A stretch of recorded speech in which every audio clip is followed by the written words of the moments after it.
All right, guys, welcome to episode 5 of Voices of Enoch. Today's episode is going to be mostly carried by our man Bozzified here. We're going to be talking about the state of the game, patch news, DLC information. We're going to talk about Boss's amazing app. And then Boz also went through some of the LFG in Outriders Discord, I believe. Is that correct, Boz? / Reddit.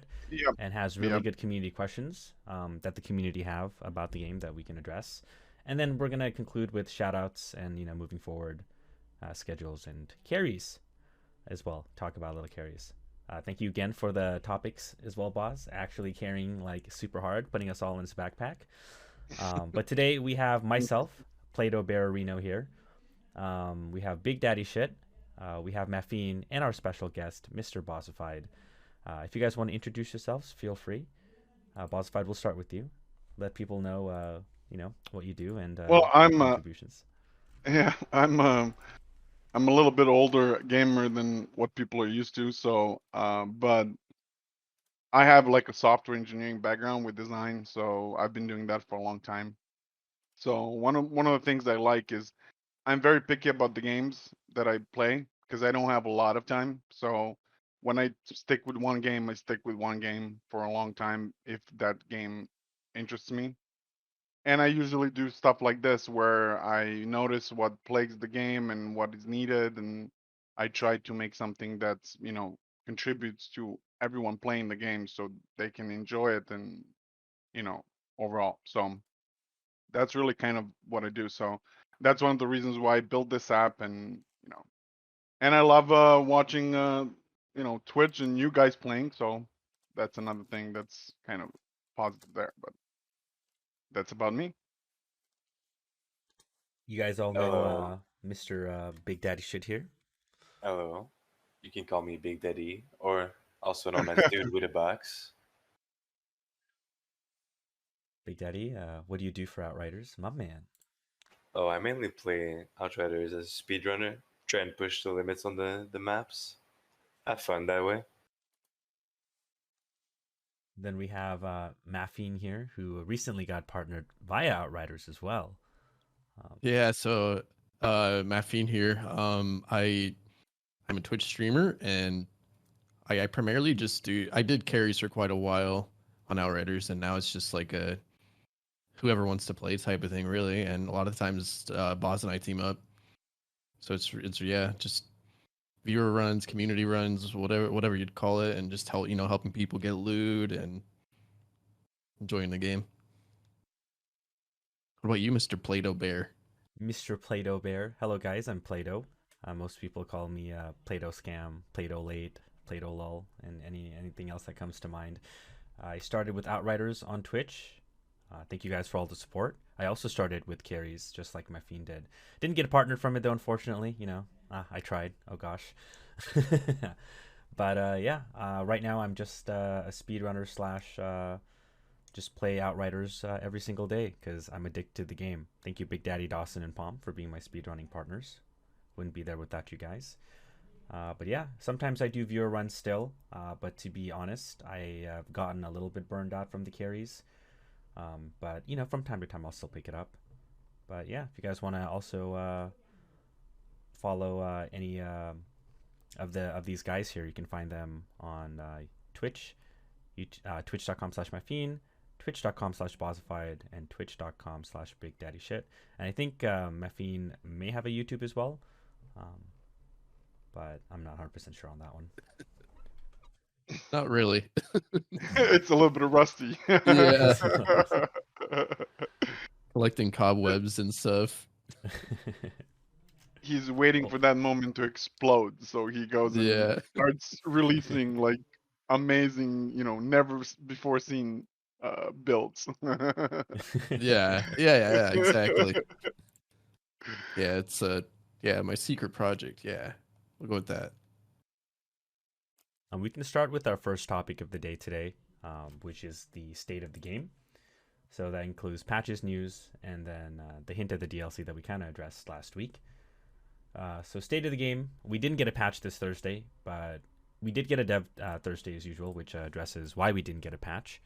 And I feel like maybe our guest Bozzified can walk us through this, just because he has that background in programming, and I'm sure some of these topics or some of the things that they mentioned will be easily addressed with his background as well. Yeah, I think when I read that patch, it's kind of like it's one of those things where this is more infrastructure fixing issues that plagues a lot of players. Um, I know that from what I've talked to, the conversations that I had with Toby from SC, on Reddit and in Discords. I mean, that's the buffs and what they're trying to do is they're trying to buff certain legendary sets first. Um, but I'm guessing the priority right now that they have is to fix the networking issues, the people connecting, like they say, blocking those. You remember those moments when there were people were kicking other people from the end of the expedition? I just can't understand why that happened, but they implemented that patch. So now that they found the bug in that, they're trying to avoid that being kind of, abused again. Uh, there's a couple of like those life improvements, but I think that most of it is going to be happening underneath the hood at this point. And then probably we can expect in the next patch. I'm not speaking for them. I'm just kind of assuming from what I kind of see what they're doing is we might expect some more buffs and stuff where did we want to see. I mean, I talked to them and I raised a post on Reddit where I really kind of dove into the issues with the game, meaning, for example, the Technomancer is so overpowered compared to other classes that many times you know it ruins the fun for everyone else who plays. They can't even shine. Like, I mean, Maff knows this. When we run, like, even though Maff is not trying that hard, I mean, he has a really great pyro. But like the reality is when we end the game, like a Technomancer has close to 400 million all the time. So the other people that play with that, Technomancer, that's where the problem lies. Is nobody's having fun. So, and vice versa. Like if you join someone online, most of those people are not built out correctly. So there's a huge discrepancy with that. And then I wrote that post um, where I said, you guys really need to buff up everything, you know, in the game. Like, and then Toby from Square Enix responded to me and he said, that they're very afraid of the power creep. If they buff all of the anomaly powers and everything to be on the level of Technomancer, they're extremely hesitant to do that because they're, afraid that it's gonna completely break the game in terms of, you know, such power creep is gonna happen that, So right now, what they're saying is like, so all of these patches that they're planning, I think it's more gonna be infrastructural. And he said, let's wait until we buff up the legendary sets, and then let's see how that works. And if that improves all the classes other than Techno, then we can see what we can do more. If it doesn't do that, then we can see what we can do more. But like the reality is they're hesitant to do all of these patches that we're requesting, I guess, because they're afraid of that power creep. I mean, Destiny had the same problem, like they were, the community screamed for like, a year for buffs and stuff like that, and they never happened because, power creep is a real thing. Like it happens, and it can easily break the game very quickly, completely. So I mean, we're not in a great state of currently with the player base with this game. But imagine if they did that, and then everybody's like, all right, I'm super powerful. I'm peace out. Like I've you know, it's boring. So that's one of the things that I think with the patches that they're doing now is they're trying. I'm guessing that they're trying to also prepare for New Horizon because what they're trying to do is they need to fix those networking issues because when the new stuff comes out, there's going to be players playing with other people as well, trying to go through those campaigns. And they might even, as you guys mentioned in the previous podcast, they might even raise the levels and stuff, which is going to make it even more harder, or like even harder. So what that's going to mean is like that connection needs to work, right? So I think that their priorities right now has shifted from necessarily buffing stuff to fixing the issues with the infrastructure and the networking and the booting and the abuse and all that stuff that can happen in the game, right? So they can be ready when the DLC, if I mean, we still don't know, but it's everything but certain that it's gonna be something with New Horizon or whatever, and it's gonna be called. It's coming out. So that's really what I kind of read from this. I mean, there's really no reason to be pessimistic about the patches, and I know we are all like we love this game so much that any week that passes by with like very little like patching or whatever, we start getting into these like pessimistic things like, oh, the game is fine. I mean, the game is exactly where it should be in this lifespan for the game that's this type of you know uh game. It's not a live service game, right? And it's actually pretty fantastic that the game has still lasted this much. I said like in a couple of times in chat in the podcast, like when like do you like Ratchet and Clank? I mean, you played Ratchet and Clank. That game came out. That's a triple A game that has probably like $100 million invested into building that game. Oh yeah, it's I literally a mean, Pixar movie. uh, yeah. I mean, how many people are playing that game right? No, no. They literally sold it for $60, right? And the game was awesome for a few weeks, and that was it. It was done, right? And we're like 4 months in now, and Outriders is still going. I mean, there's still a few thousand people playing it. I mean, I like usually sometimes I don't just play with Maff. I usually sometimes help people play the game like in multiplayer, regular one. So I open my lobby, and the people just keep joining on me like almost immediately. I mean, so the game is not good in terms of player base if you want to compare it to Destiny, or any of these big games, but it still has its own community now that's kind of still there. That's the numbers we're going to be at probably for a while, until the new DLC comes out. And I think that's how it is. So I think what they're doing with the patching and the DLC and stuff, they're preparing it for the DLC. That's inevitably coming because we can talk about the royalties and the controversies and all that stuff, but the reality is they did make money, and that game sold. Whether it's 2 million or 3 million, that's a pretty impressive number to sell, regardless whether it's off a million or not, right?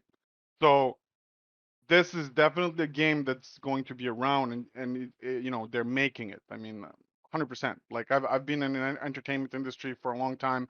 I work with some of these gaming studios, with movie studios. I know how they think. I 100% know, what's happening. So they're almost certainly, you know, have a huge part of their team now developing, the DLCs and possibly Outriders too. So, I mean, I can't say for certain. I mean, we don't know the politics of it between the relationship with Square Enix, but I think on your last podcast you mentioned something that's really true, and that's like the fact that if if there was such a big, you know, problem between them, you would see it like break apart in every aspect of communication between Square Enix and Outriders, and that's not happening. It's just this business stuff where they probably don't know how many people are in Game Pass, how many people are this, how many of this. So usually the royalties and everything like they're getting paid at a quarter. So what happens is like, it's probably delayed because they can't really take a ping on how many stuff was on Game Pass. And they got money from Microsoft from Game Pass. I can tell you that. Like, I mean, they probably quite a bit actually. So, um, so we'll see about that. But as far as the patching goes, I think no need to kind of be pessimistic. I think we're gonna see some patching next week that's gonna start improving the game even more, and then we're gonna keep going. And I mean, in the meantime, there's nothing wrong playing other games.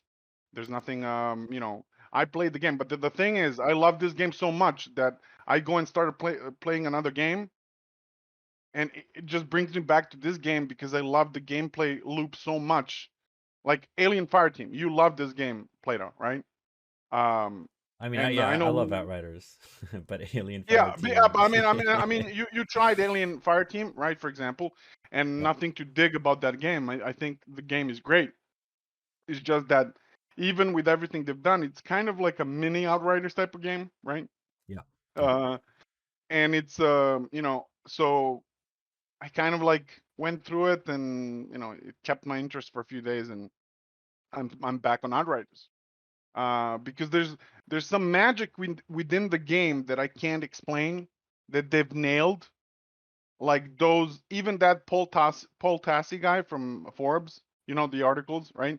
When he was Yeah, yeah, talking yeah, about yeah. it in his articles, he was dead on. Like what he was saying is like this game has kind of that magic sprinkling thing inside of it that not a lot of games have, that allows you to like make these builds and mods, and like it's just that theory crafting and all of that stuff, right? So, but that's really how I feel about the game right now, and from all the information I've received so far. I mean, and from the experience I've had in the industry and doing these things, like I kind of I can see where it's going. So I think just people are a little bit impatient these days, what they expect to get, you know, like it's never enough, right? Like, the game came out and everybody was blasting at it or whatever. And yes, I give them, criticism for two things that I think nothing else was that major breaking, honestly. Like mods not working, legendary sets bugged or whatever. That's, to me, like as someone who's looking at it more from an industry side of it, like none of those things, and even as a gamer, like none of those things are game breaking, that we couldn't complete the content in the game, right? Like we still finished the stuff, right? It was just annoying, like more annoying than anything else.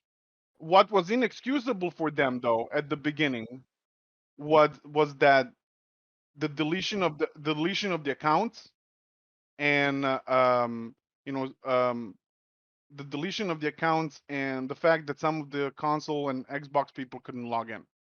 That was a bad thing. That like that should have never happened for a game that was made for 5 years. I mean, that's something that was inexcusable.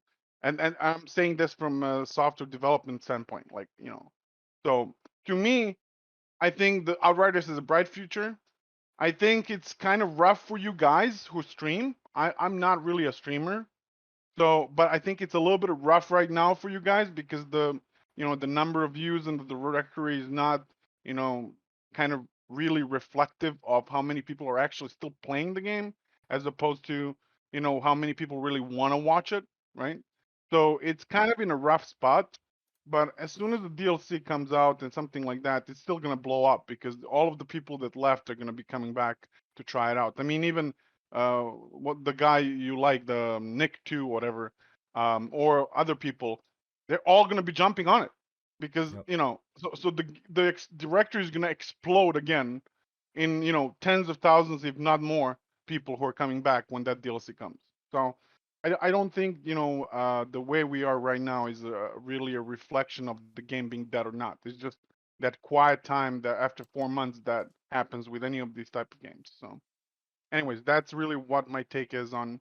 I mean, I would really like to hear your opinion now when I told you all of these things, a little bit more maybe from a technical standpoint and what I had discussions with it. How do you feel about the game in that regards? I know we kind of you talk about it on podcasts all the time, but I mean, like that's the thing is like try to not look at it as a streamer. I guess you have to, but like like, are you still enjoying it? Like, even now, I know everybody's burned out, but like, how do you feel about that loop, that gameplay loop? Do you think that it has that magic or not? Oh yeah, I mean, my take on it is yes, because I molded at Alien yesterday enough to come back to run solo Boomtown because I enjoy the gameplay loop, and that's solo Boomtown on Trickster, might I add. So for me, like I'm burned out more so of like I suppose the carries, but I personally don't really care much for the views on the directory. I'm like, I stream the game because I enjoy the game, and there's always some new heads that pop in and they're curious, and that's always nice, and you can point them in the right direction, which is great. I always like to give people good information when it comes to the game in general.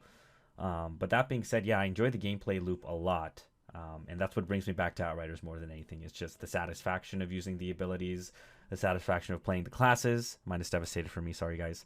And just even if it's the same map over and over again, like the kills feel satisfying, the guns sound satisfying, the abilities sound satisfying. But yeah, even with all the negatives, I haven't sunk in 1,100 hours in another game in a really long time. How about you, Maffeine? I mean, I would like to hear from you simply because I understand Big Daddy and Play-Doh Bear, right? Like for them, it's a challenge. Like I want to be the best. I want to speed run this, and I want to be the fastest I can be, right? But Mhm. from someone who is like, you know, uh, I mean, I can't call you casual, but you know what I mean. Like someone who runs with people that are more casual. You're not so much into that speed running, scene. You're more like I want to enjoy the game, and you said it like, you were once in PvP and ruling the Titanfall landscape, but now you're like in PvE. So I especially with Titanfall because Titanfall had a really good addictive gameplay loop. So I would love to hear what your thoughts are in general after all this time you've played Outriders. How do you feel about that game loop? Does it have that magic? Yeah. Oh, yeah, 100% does. And that is something that and like you had mentioned Titanfall, that's what kept me on Titanfall was the gameplay loop. Like that's what I like go for in games. Like if there's a game that has good gameplay and it has a story, I'm 100% skipping every single cutscene just so I can get right back into the game. And that's what I did with Outriders. I couldn't tell you anything about what happened in this story because I just wanted to get back into the game, get straight to the gameplay loop, and I mean that's what kind of keeps me coming back. And I also tried out the Aliens Fireteam game, and I think I would call it like Outriders Light. Like it's fun. I enjoy it because it's new, but it like I like after hopping back onto Outriders after playing Aliens, like it kind of makes me appreciate Outriders that much more. Right, right. Super satisfying. I mean, I had so much fun when we played today. Like I haven't played in a few days since the launch of the app and all that stuff.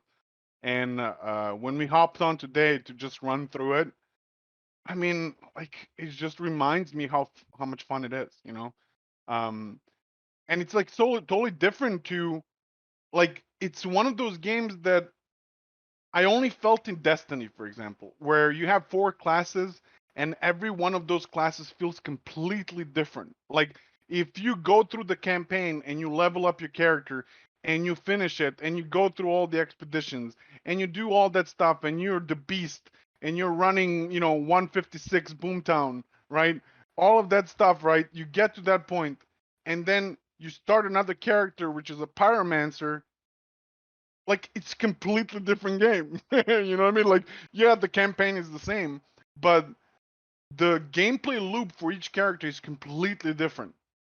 And I that's something that I only felt with one more game, and that's like, Destiny. I mean, I've been playing Destiny for a long time, but and Outriders hooked me immediately with that. So I think that's what it is, I guess.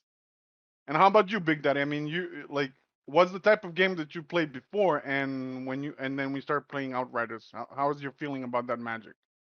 I mean, usually I play, the more RPG type games. I played WoW in the past. I played looter shooters as well, like Borderlands. Borderlands is kind of my last love, which is what transitioned me into Outriders. But I gotta be honest, like just the adrenaline and the fast pace, eye octane gameplay of Outriders is just very satisfying.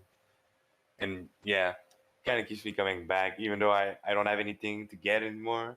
I don't really want to test any more builds, but just like that gameplay is kind of hot. Wait, the real question here is how many of us actually aside from the CEO, Maffeine, how many of us actually have the chair? Do you have the chair?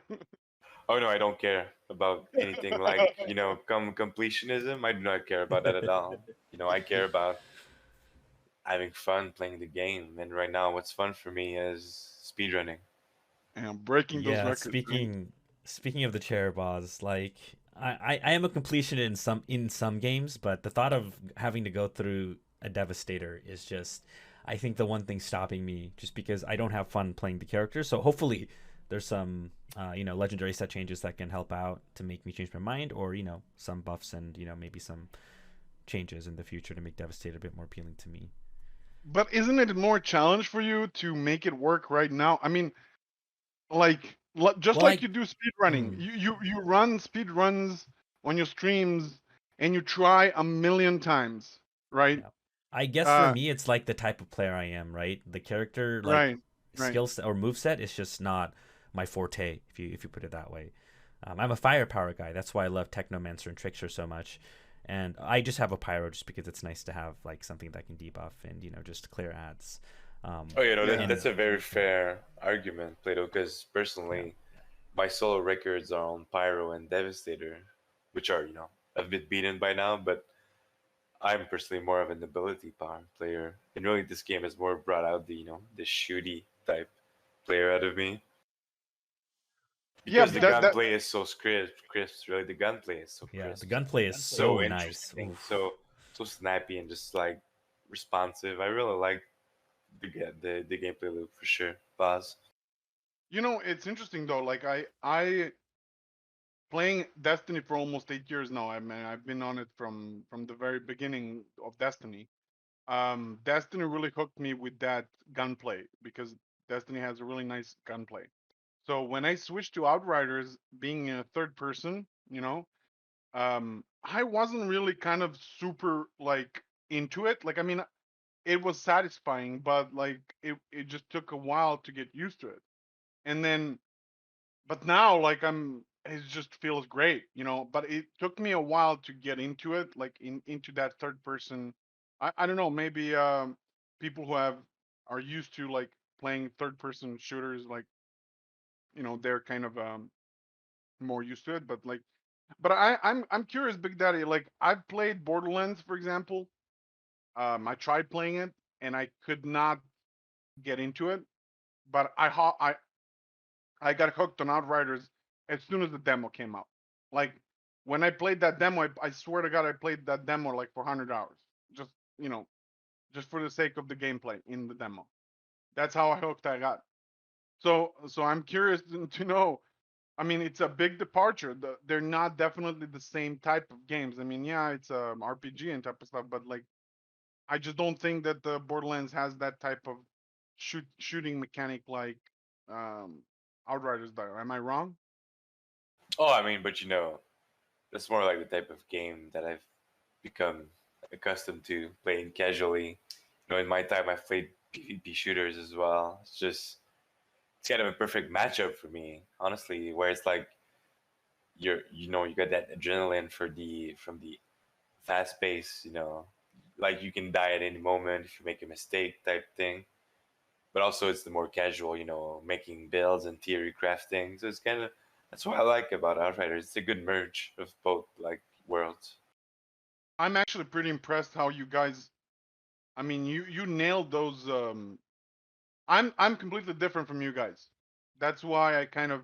I guess we always butt heads, and you always kind of uh, put me down when I say absolute zero or lucky jinx and pyro, and because I come with I want to make something that doesn't work, right? Like, that's the thing. That's my mentality, right? So like when someone tells me FP Pyro sucks, like I'll invest like a week messing around and trying all kinds of variations on to make that FP Pyro work, right? And so that's one of the things that I enjoy about the game, and I think we kind of lose a little bit of track of what the rest of the people are, right? Like I look at you guys are into that, like the speed running, the challenging, that's your kind of your drive, what makes it fun for you. Like, but like I look at people who join the game from, you know, um, just in open lobbies. Like I swear, I mean, I see them running, you know, rocket launcher thing. Like I don't know what it's called. I forgot. Like on Techno, and they just keep going. Or the guy I ran a couple of days ago, 3 or 4 days ago. I opened up my lobby to get people to play with and help them run through the expeditions. And the guy came in with a trickster with the spin it to win it with the cyclone thing. The guy equipped the cyclone so he can spin it for like forever, right? And at the end of the expeditions, he literally had like 15, 20 million damage. But he felt he had a blast because he was just spinning everywhere nonstop. You know what I mean? Like those are the type of people that play Outriders, and I think it's a majority of people that are like that, right? Like, Oh no, I completely agree, boss. Like that's honestly one of the biggest points I've made about improving this game, right? Is that I've done the same thing as you. I've tried to make these interesting builds, these these off meta builds, trying to make specific synergies work, and it was just boring. It just yeah, felt like it didn't do it didn't play the content fast enough almost. Like even if you don't look at the timer, right? I'm just thinking in general, you need to kill stuff to stay alive. And I just felt like a lot of the builds that you could make didn't match up to the content. And that's like one of the biggest improvements I think they can make with the game is making that casual experience better, which is that dude that's making Cyclone last for the whole map is doing 100 million instead of only 20 million, right? That's right. basically my biggest you know disappointment with the game ultimately is that I lost the fun from theory crafting and making builds. Like I'm definitely like you, boss. That's the thing. I just felt like that this game didn't fulfill that fantasy at all for me. Oh yeah. I mean, you see, the thing is, I differ from you in that way because here, I'll give you an example. Everybody who runs Pyro these days, Anomaly Pyro, right? Everybody, Math, Pomerino, everybody. It's Ash Blast, Overheat, like Ash Blast, Overheat, and what are you guys running in the middle? What's in the Heat middle? wave Heat for waves. Kari, Yeah, Heat heat wave, yeah, waves. heat wave, yeah, because heat the wave, yeah. Kari is the Right, best right, legendary right. set for Pyro. True, true, true. So, but I don't run that setup at all. The setup I do is, as I've already, like voiced it in chat many times, but the setup I run that is the most fun for me on Pyro is triple eruptions, um, two heat waves, and two thermal bombs with branded and all that stuff. Why? Because it's one of those things where I found the balance in that build where I can go in, I can still kind of carry two people if I need to. I mean, it's rough, but it's not like if it's two people. But like, I just heat wave, thermal bombs, eruptions everywhere, shit just blows up, like fire everywhere. I mean, and I still do really well, right? Like, it's not like that I'm like doing all that stuff, and in the end of the expedition, I'm like 20 million. Like, I mean, I can still reach like 300 million with that setup, no problem. But the reality is, to me personally, hitting overheat on one button and affecting like 30 enemies on the map with one click uh, is not fun. But it is fun when I see eruptions everywhere and they're blowing up everywhere. You know what I mean? Like, and I'm also debuffing people for other people to Sure. have fun. So that's kind of thing. I just think that But yeah, um boss. I mean, but you need to think, right? The argument here you're making is for casual players, right? right, right. But I'm just wondering, like, would you argue that your eruption build is harder to play than the meta build? I mean, I don't know. I mean, after playing this game, I guess I'm not in that sense a casual because I have that gameplay mechanic that I have that Yeah, is probably hard for a lot of people to kind of master. And I'm talking about, I mean, Maff and I have seen Maff stream a lot of people that came in. I think Limo, Maffeine, remember when you were explaining to her how to do the moaning winds and stuff like that? For a Hmm. lot of people, it requires that multitasking ability, right? And that's something also, I mean, I'm just gonna go on a tangent here a little bit to tie in with the app, but like when I make apps and stuff like that, I have to always look from the standpoint of the lowest common denominator. Let's put it that way, so I don't insult anyone. But like, there's a lot of people that are, kind of lack focus or are bad at multitasking to kind of understand how things work. So you have to like always make user experience to work that way that it's engaging but easy to understand, even for people who are not focused on it, like or need a little bit more time to pick up, and figure out how things work and stuff like that. So you always have, so it transfers to the game as well, right? I mean, Um, I completely agree, Boz. But right, my point is, wouldn't these builds be harder for casuals to pick up and play? Right? I Like mean, not that's the whole necessarily. point, really. Right, not necessarily though. My build is like tap three eruption, tap three eruption. I mean, on my keyboard, like tap three eruption, tap three eruption, heat wave, heat wave. I Oh, don't have to sure, I know, put but anything, that's right? basically the argument that anybody could make, right? Is for you to build is simple, and the Right, gameplay mechanics you understand them, right? But for another person, right, maybe the easier, stronger build would be a better choice because then they won't quit the game because it's too hard for them. Like that's the only argument I'm making here, which is right, your right. eruption build should be slightly better, so it's easier for anybody to pick it up and have fun with it, right? That's my only argument.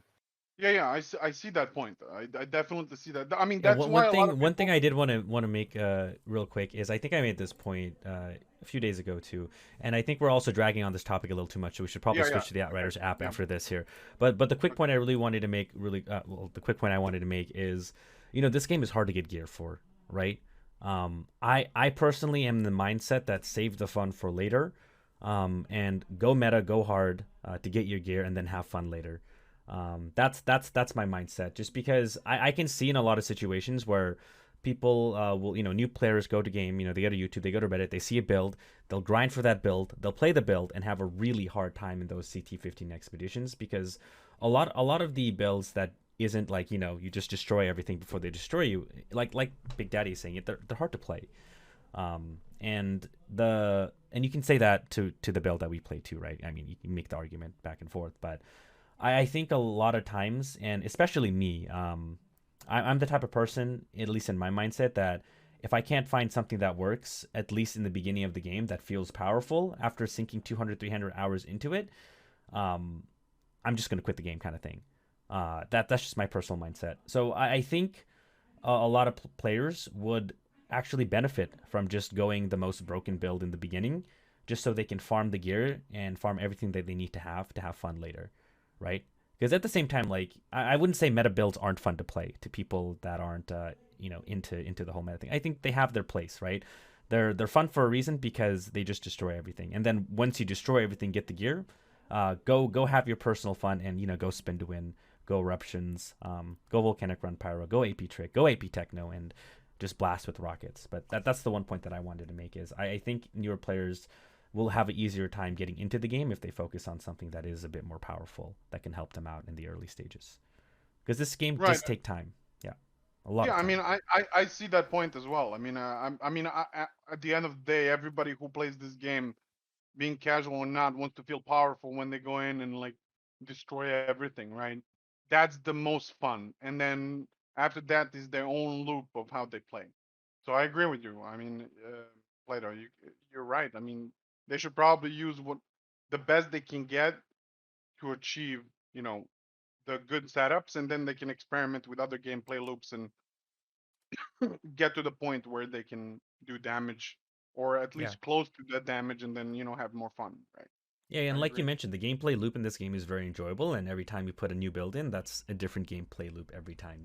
You change one thing and you have a completely different gameplay loop. Um, so that's what this game Cool. offers you. Is sure it has 15 expeditions, but man, are you gonna have a lot of fun playing those 15 expeditions many times? Because every time it's a little different. So And this is interesting. We'll touch up on this actually about the expeditions when we get to the community. questions, because I think there was especially one that was really interesting to cover by all of you guys.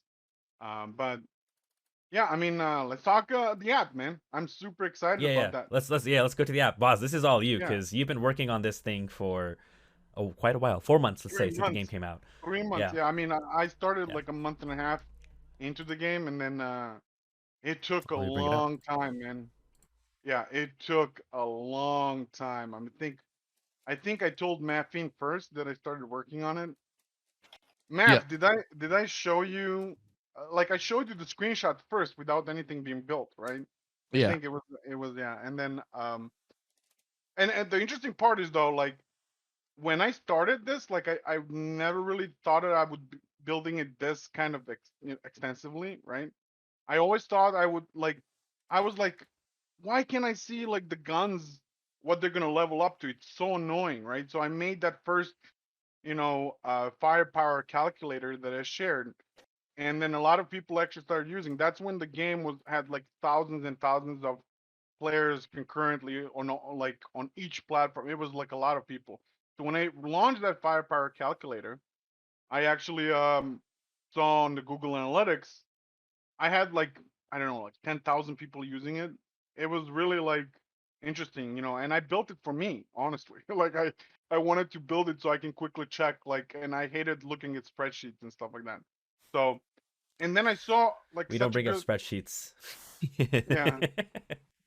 No, I mean I gotta commend you though for the for the stuff you've done for the for the for the drops and stuff and debunking certain things or whatever. Yeah, it was Like mainly my motivation was the debunk factor, honestly, yeah, to at yeah. the end of the And day. I mean Yeah. and I think that point was proven. I mean I did want to like include your spreadsheets and that information into the app, especially on the Explorer under there was supposed Oh, right there's down here? a section. Yeah, click on the Explorer on the bottom. So Yeah, yeah. um I think your screen is frozen. Oh no, it's not. Okay. No, It's no, just it's the not. It's just a delay on little stream. delay. Yep. So like you see like those options on the bottom. Well, I mean there's Yep, like yep, at yep. least like 3 or 4 more options there that I kind of just disabled so I could launch the app. But there's an option there that's gonna be called like Outriders Handbook.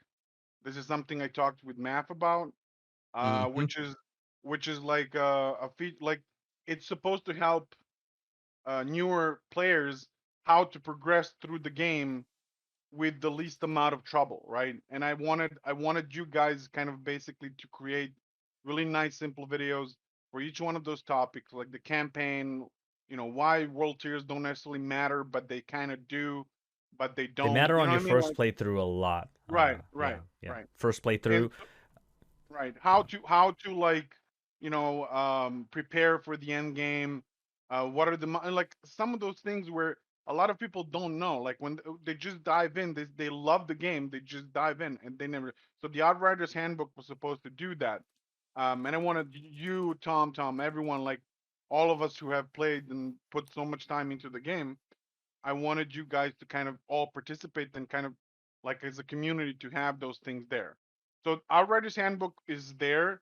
Then another section is enemies, which a lot of people don't know where to shoot an enemies. So I have like a just like with the guns, I have all of the enemies in the game, and then there's a description of what their weak spots are and stuff like that. So people when they see it, they can actually go and see, you know, what happens, how they shoot, where they need to shoot, because a lot of people don't know. Like even today, like I've seen people, they don't know where the crit spot is on a brood mother, like at all.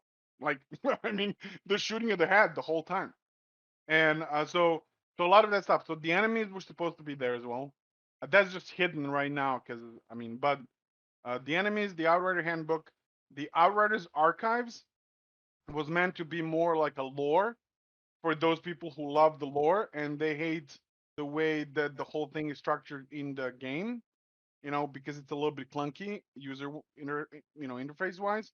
So I wanted to create a little bit nicer way of people understanding how did we get to Enoch in the campaign.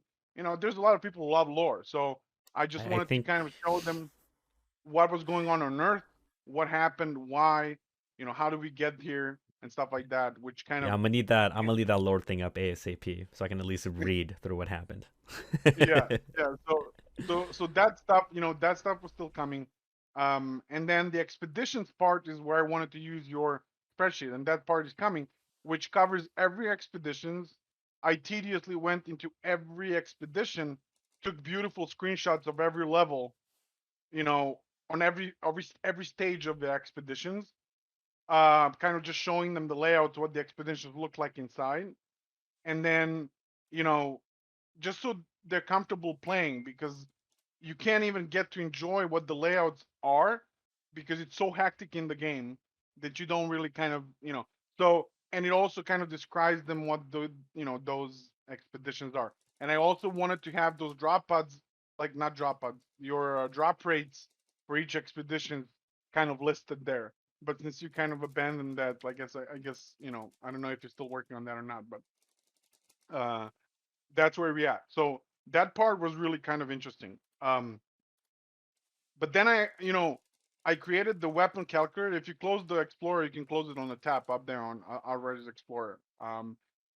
Like when you close it, like I've kind of focused on a lot of people ask me, oh, do you have like a weapon calculator is great, but do you have the armor one? And I was like, okay, so I should make an armor one. And then I was like, okay, so now but no, we don't have anything to share the builds with that looks beautiful, because I've seen throughout the community all kinds of patched up stuff, right? And so like one of the things that I really noticed is like I got myself in the game noticing when it's level 28, I started remembering like level 28 or level 42, I started remembering what the good rolls were, right? Like so I wouldn't even have to check. I would just see and like, oh, it's 26,000, for a 42 level. That's going to come out to 90. So I was like, okay, so that's something that's going to be useful to everyone. Like if you just change the level, like to 42, for example, on the weapon, sorry, on the weapon, for example, just switch to weapon and then select 42. And then you don't have to even enter the firepower. You can just put calculate, right? So just put 42. If the drops rare and you hit on that, see, like it immediately tells you if your inventory looks like that with any of those values that are 26,000 and above, that means you already got a 90k plus.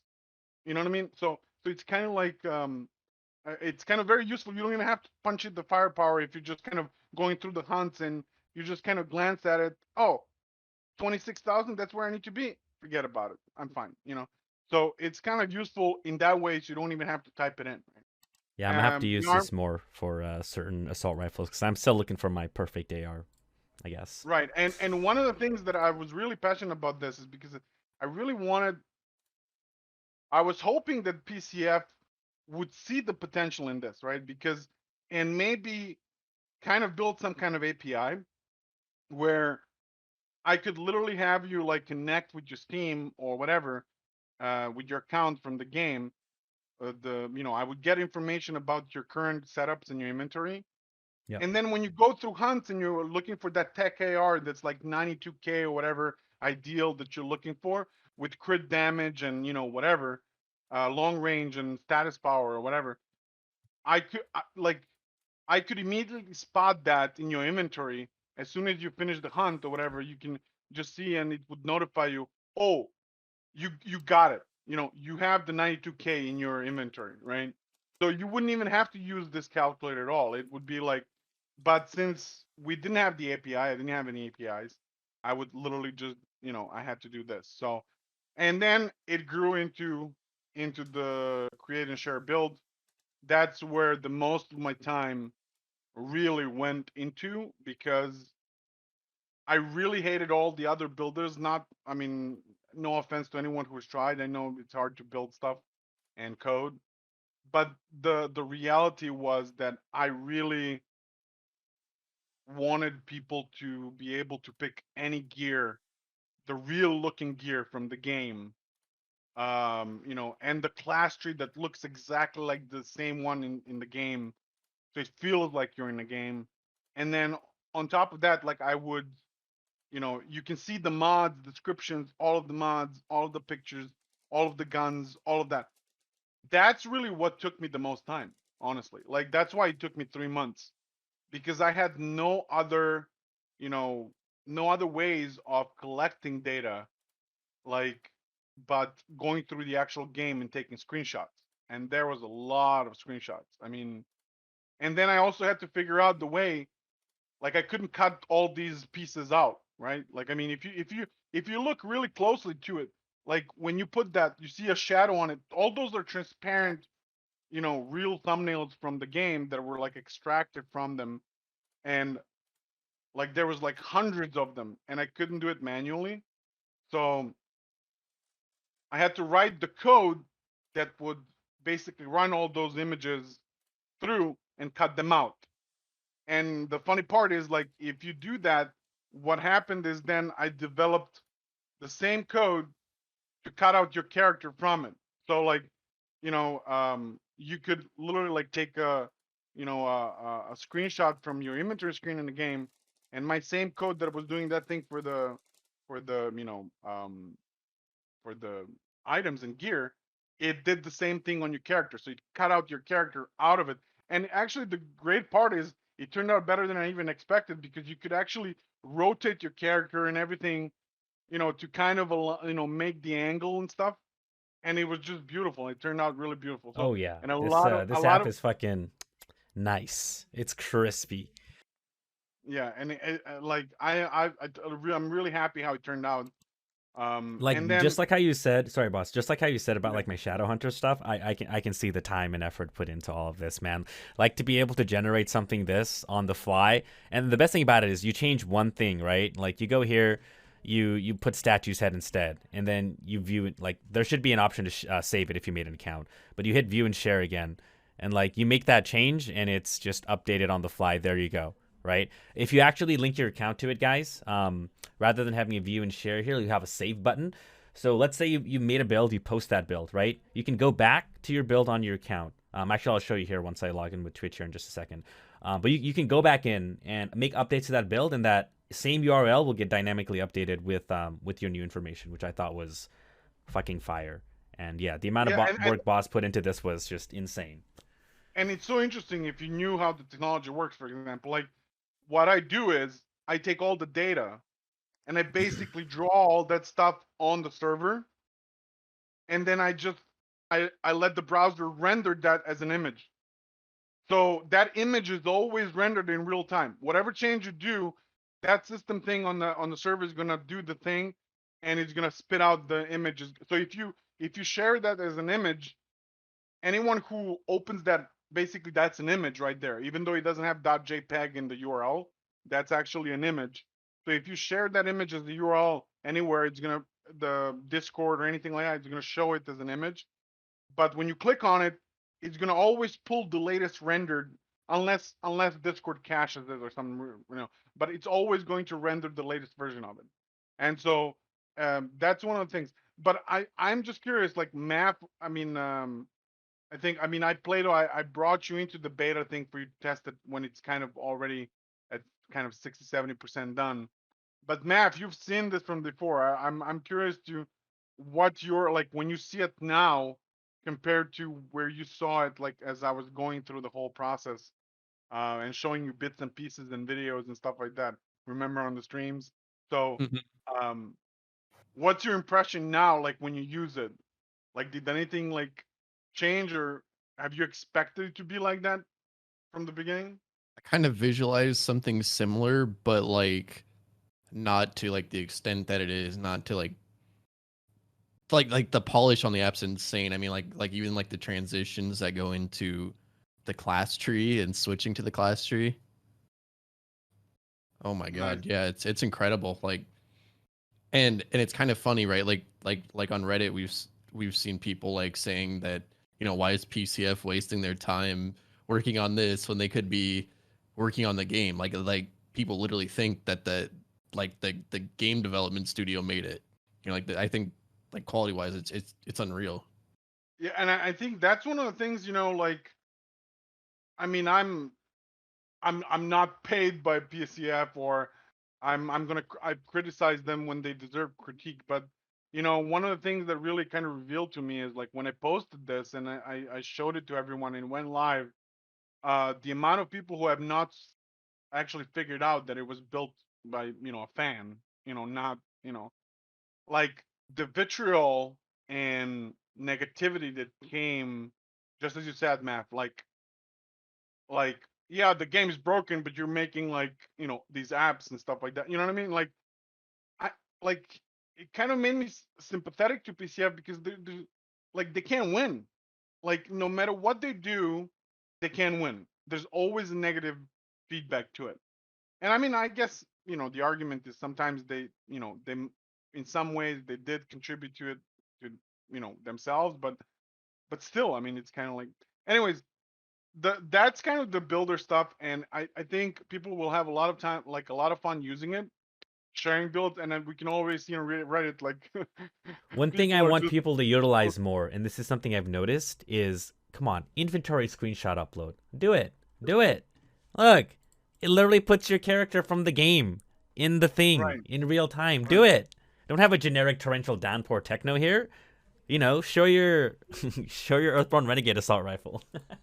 Yeah, and I mean, and Math, you were on PS5, right? We tested Yeah. how difficult it was to take that screenshot. I mean, it wasn't difficult at all, right? Like the No. PlayStation has an app to grab that screenshot, so you just open it on the app, put it on your phone, and then you upload it through the app, right? Like, and Yeah, just be in your there's inventory screen, guys. Press I, take a screenshot, save it as a JPEG PNG, upload it. You don't have to mess with anything else.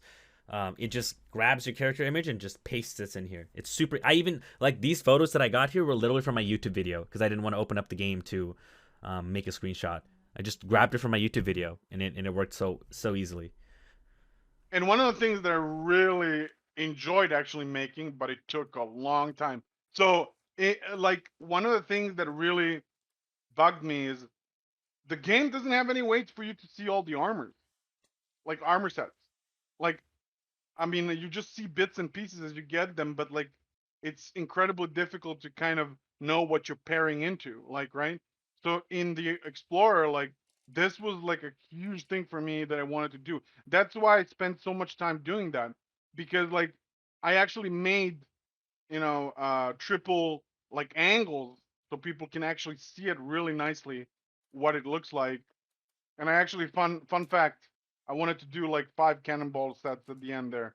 You would just keep scrolling through the same sets, the same 5 cannonball sets, like the game was dropping you cannonball gear. But yeah, that was it. And then the weapons too. I wanted the nicer photos of the weapons, so I kind of grabbed. So a lot of my development time for this app was really mostly in gathering all that information, which I hope gets fixed if they do make some kind of API where we can grab a lot of the information and stuff. And I mean, there's so much potential if they wanted to. And the good thing is, somebody posted on the Destiny LFG public, thing. Um, they posted the app, and then they tagged like the PCF Jesus, guys. boss, how long did it take you to get every single armor type? Holy brother, and A weapon too. long time, dude. A long time. Jesus. A long time. Uh so yeah, so it's like the PCF guys were like, I wasn't sure if they even saw the app, right? Like I saw the Reddit or whatever, but I wasn't sure. Like I was hoping they would see it, just maybe it would incentivize them and to see the potential of what, you know, can happen. And you know, like I saw they responded in one of the Discord posts, and they say, they said like it's being shared around the offices at PCF.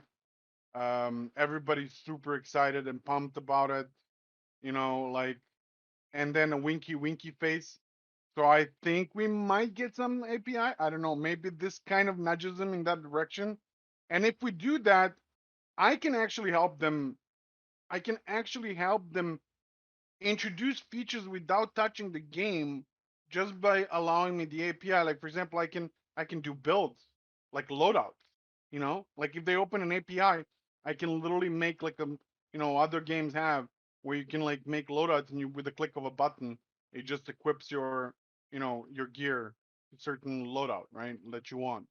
Um, so I think a lot of the stuff can be really kind of improved in the game just from the website of it, like if they had an API. So I think that's one of the things I really enjoy doing. But overall, it was a lot of fun making that, and I'm still not done. I mean, people have been telling me, oh, the dead game. Why are you wasting time? Like that's not how it is, man.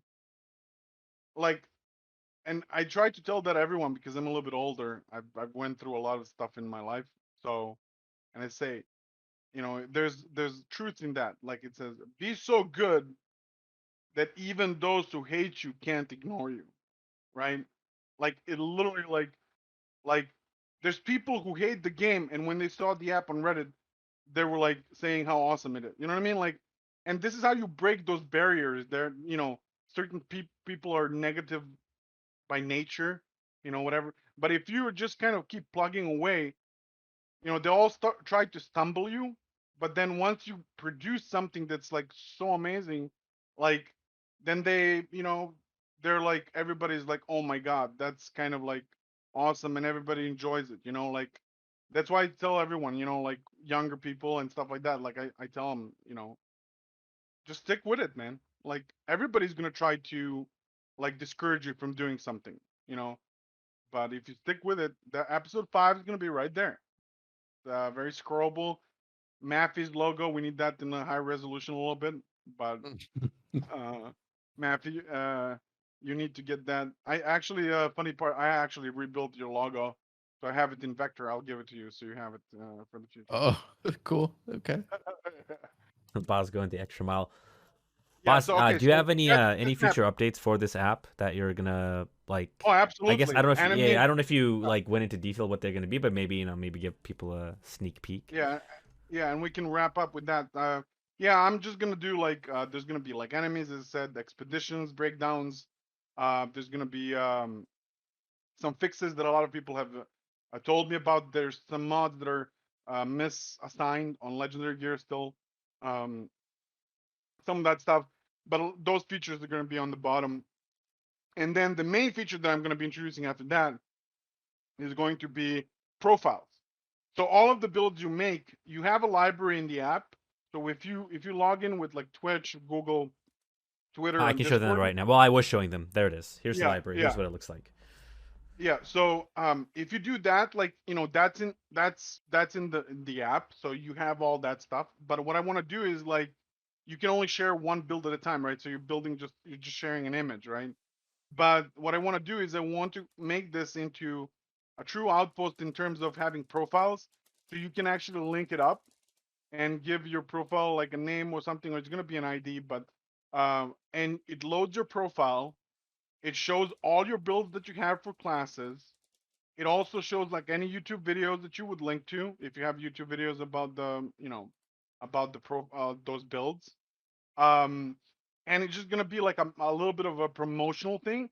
And I also want to add like voting on builds. So there's a lot of builds out there. Some of them not so great, some of them amazing, some of them very weird but actually work. Some of them don't work. So leave it up to the community to kind of vote on the best builds. And then I'm gonna feature those builds somewhere on the homepage. So I'm gonna like remove the weapon calculator from being the default. I'm gonna have another one where I'm gonna add the refresh times of the vendors because that's fixed. I know that. And then it kind of just reminds you when to go and take a look at it in the game. Like everybody knows it's like half an hour or whatever. And then there's gonna be like the latest featured build or the build like top builds by the community that's gonna be on the homepage. And That's another sick. thing I'm gonna try to tie in is also this is not just for sharing because like I found myself using my own app like if I forget what my setup was because that's the thing with the game you don't have loadouts so I forget what mods I had on exactly so this allows me to remember like what I had on the loadout. So what I'm going to do is once you have those builds and top builds, what I'm going to do in the explorer, if you just go to the explorer, I want to just kind of show something. If you go to the explorer like with the build editor, like on top there's like a space there. What I want to do is I want to allow you to get a scroll down and have all the top builds that have been voted by community as a starting point. right? So you can like go and click that, and it's gonna load that build into it, and then you can start modifying it and putting your own flair on it. And then when you save it, it's gonna be saved as your build, right? So that's the type of stuff I want to keep adding, right? But yeah, that's really what it is for the app. So I guess enough about that. I mean, I think everybody has already either tried it or whatever. Yeah, no, And it's fire. yeah, and if you have any questions, if you click on the lower right on help, that's where you can kind of have like a little bit of a guidance of how to use the app. On the Oh, top also, right. guys, there's a credit Yeah. section on the bottom left. You know, don't forget to send Boz all your money and your No, yeah, no. right there I as just well. I just put it because like I'm paying for all these kind of, so if anybody loves it so much, you know, they can kind of send something, but otherwise I'm fine either way. So um I'm gonna keep working on it. So but yeah, I mean that's really as far as the app goes. So Big Daddy, how would you like the app? I mean, I don't know if you used it. I mean, I gave it to you as a beta, right? Like, how do you feel Oh about yeah, it now? I definitely used it. I mean, there's little quirks. Obviously, like you said, the legendary items not having the right mods assigned to them. Hmm. But overall, it's an amazing app and very simple to make builds with. I think it's very useful because you guys, especially for you guys, like you've tried so many builds, like having a unified look for people to kind of, they don't have to scour like all kinds of meshed up builds. It all looks kind of unified for all the builds in the game. Yeah, So well, like I when think you guys, also the profile aspect, which you said you will add in the future, is very interesting because then I could have every single build I've ever used just on my profile. Yeah, right, and exactly. I think that'll also get. I think the profile thing is nicer just because at its early stages right now, I think like people still sifting through links on Discord and stuff kind of gets cluttered. Um, but yeah, having that profile where people can just like click and then see the builds and go into it and have it always be up to date in real time because it will be, right? I think is going to be amazing when that launches. Looking forward to And that. I'm even thinking now as we talk about it, like they're brainstorming live during the podcast. But one of the things I think it would be really interesting, thinking about you guys who speed ran that, and thinking about the table in the actual outpost in the game. There's something about that timing, how fast you finished your expeditions. So on your profile page, I could maybe also allow you to add as modules like expeditions and your times. But I'm not sure I'm That gonna would be do that sick. until I get an API because somebody can lie, to put in like, But I guess you can have a YouTube video to it. You can show Yeah, your run. You know what I or mean? Like for somehow that link it to expedition. like speed runs where the runs are posted to verify too. I mean that's way in the future, but yeah, that would be kind Yeah, of cool actually. Not gonna lie. because it would be interesting. Like if you like someone, like maybe as I said like before, like some people just love quirky my builds that I go with Jinx and 5 power Pyro and Absolute Zero and and I can still do 15s no problem. Like somebody's gonna be like, okay, I like his build. I have to say, Let me Absolute go and Zero check is it all. viable. Like I'm just saying, It is no, it's yeah, yeah, viable. yeah, It's very yeah, viable. yeah. Yeah. But anyways, I think that's the plan. So I guess we kind of harped on, I guess, a little bit longer than we should have Nah, on it's the app. okay. But I am actually happy You about spent it. a lot of time on it. Harp on, man. It's good shit. Yeah. All right, so I actually wanted to just kind of touch up on a couple of community questions because I see them popping up, and I really want to hear um, your guys' takes because some of those questions are beginner questions, some of those questions are, more, kind of mod related questions you guys probably have experience with. But first, I want to read an upmoving message from one of the members. His name is on Reddit. His name is KFC Fingerlick, Mhm. and KFC Fingerlicks posted. He says this game is awesome. Wow! I just want to give you a perspective for someone who just started the game right now. This game is awesome. Wow! I just started playing this game because I just got a Game Pass, and oh my lord, I've been downloading and trying out new games for weeks now, and Boss, nothing just keeps to my sorry to cut attention. you off. Can you copy and paste me these questions? I'm gonna actually put them on screen as well. It's kind of I didn't prepare because it was Oh, more okay, more okay. That's okay. That's for okay. Right. We'll me. do it for next. It's okay. It's okay. Don't worry about it. Yeah, Sorry. Go yeah. ahead. So it says I just can't stop playing it. The cutscenes in the beginning were so good, engaging. I remember my jaw dropping when he woke up for the second time after seeing how messed up the world has become. That jerk guy at the beginning didn't listen to you. The gameplay is quick and fast, and abilities are awesome. Playing as a trickster, and it's so satisfying teleporting all over the map to get up close and personal and gain health and shield by getting those close up kills. And constantly getting new loot and feeling stronger and tougher almost every mission you play. This game is challenging, and I'm just really surprised I'm loving it so much. I just had to make a post here. So I just want you to, like, all of you guys to give me an opinion. This is a post that was made 23 hours ago by someone who literally just hopped on the game. What do you guys So, think?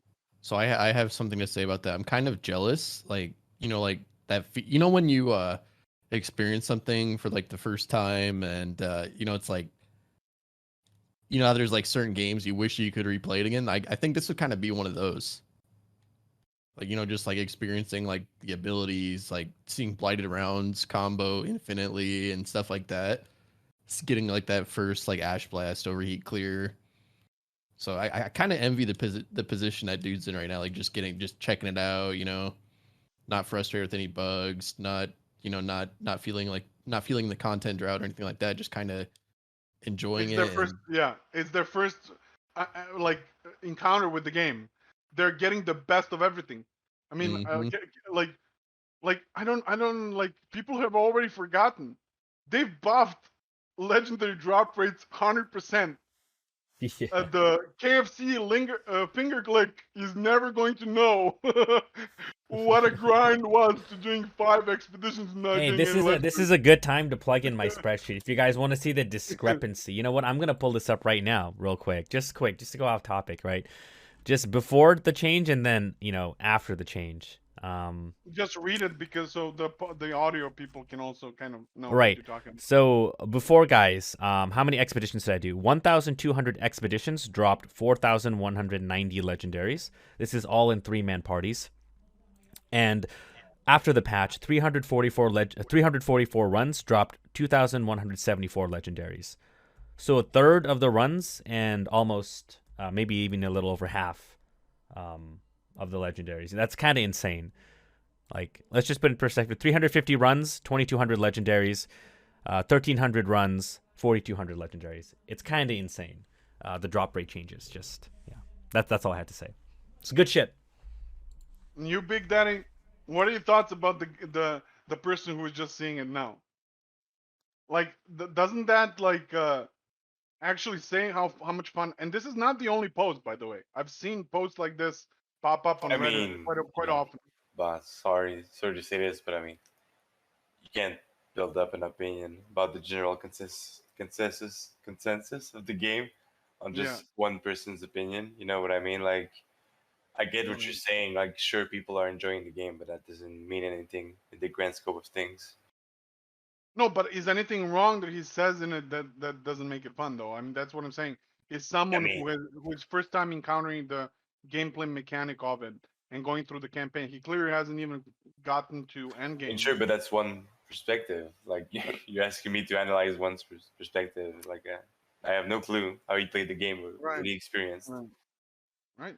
Cool. I guess that's true, but I'm just saying this is not the first post that I've seen. It's just that the problem on Reddit, it gets downvoted so quickly by those people that are negative about it that you can only glance them for a short time before they go or whatever. But I Well, no, I I I mean, I know. agree with your point of view there, which is that there's a negative aura almost around the game in social media. Like, Mm. and that is a problem. But ultimately, there's nothing we can do. We can just keep playing the game and, show our love in some ways. Okay, so let's go on to the actual community questions that I think were very interesting that I saw today because I kind of browse and answer questions about the app. And Sorry, I'm so just getting I, food, so I'm still listening, but like my hunger striked, so I'm just gonna order food really, really quick. cool. So one guy says stuck on campaign world tiers. I've been stuck on world tier 8 and level 27. Don't know why, but it seems like everything beyond world tier 1 is fighting bullet sponges. Don't know how to progress beside doing side missions and getting awesome 100+ power gloves. Any ideas of how stupid I am and what I'm doing wrong? So he edited that and says, so after some learning, doing what comment said, I can say that I've been going in paint, in the paint with these expeditions, but a new problem arose. I'm sort of locked with the progress. In order to get that good stuff, I need to up the ante with difficulty in the expeditions, but I can't really survive because I get my cheeks blown out because they will literally be a few levels above me. I'm average 33. So how do I get good gear? What are good farm spots I should use? You can PM me if you want to discuss it. So the guy is level 33. He's doing expeditions. What is he doing wrong and what he can do to improve to get the better gear? Oh, I mean, the I most. did get. Sorry. Go ahead. No. The opposite, Maffeine. Please go ahead. I was just gonna say, with this game, one thing that I kind of struggled with initially is I wasn't really caring about my mods. I was kind of like more focused on just leveling up, and I feel like maybe that's the situation he's in. Like his mods probably don't have a good synergy, and it's holding him back from getting any good bonuses. Oh yeah, no, I completely agree, Maffeine. Like, ultimately, it's a big barrier with the game. Just understanding the stats and the mods that will work with your build. So it's not an easy road for sure. You'll have to test things out. You'll have to do some research. So what he asked, like, he's getting his cheeks blown out because they were literally a few levels above me, and he's averaging 33. So he's trouble. He clearly has trouble, like, leveling up his gear, right? Um, like, he probably doesn't have enough resources. You guys think that might be the case? Well, I Because think the biggest problem, right, is he needs to go for something, right? I think that's something that players forget in this game is that they don't want to just take the gear that the game gives them. You need to go for specific pieces of gear with a mod native that you want and the stats also that you want. Right? For example, if you're going a more gun oriented build, you want something like bonus firepower, close range, and long range on your stats. And you also want mods that give you similar stats, right? Like bonus firepower or crit damage or anything similar to that. And I think that's where a lot of people lose damage and efficiency and just, is that they're not focusing on getting a specific piece of gear that actually helps their build in every way. And so I think that's where the people need to focus the most. It's just looking out for those pieces of gear that make their build work. yeah, I I did want remember. to. Like, yeah, go Sorry, I ahead. did Go want to ahead. add one point. Like when I first played the campaign, I didn't care so much in the campaign about like my gear stats, right? I was more focused on mod synergy, and I think that's what can also help newer players a lot is maybe not focus so much on raw stats, but bit more on just raw mod synergy with what you're trying to do. And I think that's a good way to go about it as well. Because you're never going to get, like, when you're just playing through the campaign, you're never going to be able to run across gear efficiently, anyways, with, like, the perfect stats and the one mod locked to you, right? You're kind of, like, sorry, Big Daddy, just to counteract your point, you're kind of actually stuck I in don't what the know, game but gives you. I know, but like Yeah, yeah. you're like you're kind of going besides the point. That's not my point. My point Oh, is that's that not you your need point. to Oh, sorry. start going for those stats and Yeah, those yeah, yeah. Okay, okay. like you Yeah, need yeah, to yeah. get a direction in mind and start going for those pieces. Even if you don't get the perfect piece the first time, you still need to use like a piece with bonus firepower and cooldown and status power, whatever. But it's got the good mod, it's got firepower. Like you need to progressively get your build more optimized, and that's how you'll progress in the game. And So and I let think a let lot of problem is also like people don't have a resource to go to, I guess, right?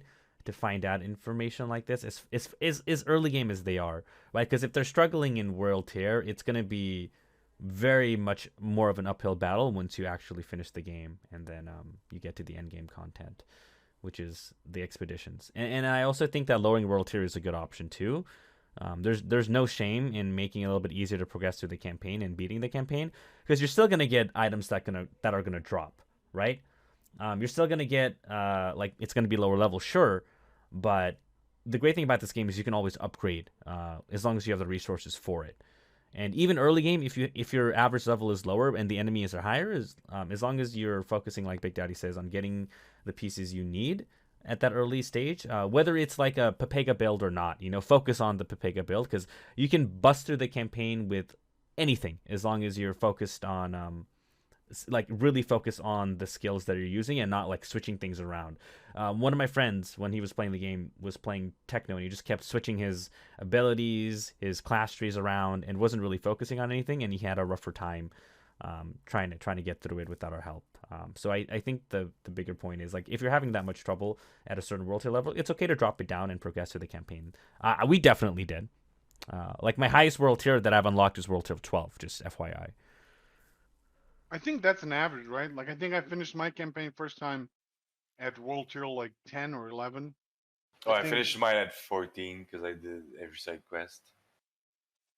Okay. Matt, what was your level when you finished your first run through? I'm not gonna World lie. Tier I went for World Tier 15 and it was such a waste of time and it was very, very frustrating. It Oh was. yeah, I mean, I will agree that the campaign was not easy because I didn't know anything about the game, right? So leveling my world tier was actually a challenge, which I enjoyed. To be fair, like actually using the cover system and not having that time gating was actually enjoyable. I remember. I mean, it was rough for me. Like I played the pyro on my first run, the first character, Same. and I was like, you know what? Like I'm so used to like I'm just gonna max it out, like keep going as the game progresses, world tiers. And what happened to me is like I got to that point. Remembering the campaign, if you guys can remember, when you get and you need to open those big doors to go outside to kind of into the wastelands, and then there's like that huge area where there's a lot of enemies that come out, and then there's those two big rhinos that come out. Like Oh, you that's mean in the like the like the Aztec very type place? yeah with where there's a huge door. You have to like kill all those enemies and then open the huge Yeah, no, doors. I dropped down the world tier there. Yeah, I dropped down Yeah, the I world mean, tier. I spent hours there, man. Like No, that's hours what there. that's what I mean. It's like the game is hard, and also the like how hard it is kind of dependent on the encounter. So Well, we if you all want to in be agreement. flexible Yeah. with the world tier, go for it. Like Malak, world tier 1. Yagak, world tier 1. Don't Yeah. force yourself to go through hard content that's not fun. Moloch was a pain. Definitely That's what dropped a I world tier think on him. about all that. Like I you still can think that's still. broken in the game. Moloch is broken in the game. He's disproportionately, like, insanely difficult to do compared to everything else you do up to that point. I mean, Yagak as well is pretty insane when it just Yeah. keeps hopping on you. Like, yeah, I feel Right. like the campaign like difficulty is kind of all over the place. And yeah, if you want to drop the world tier down, like go for it for sure. You remember the random boss? I think it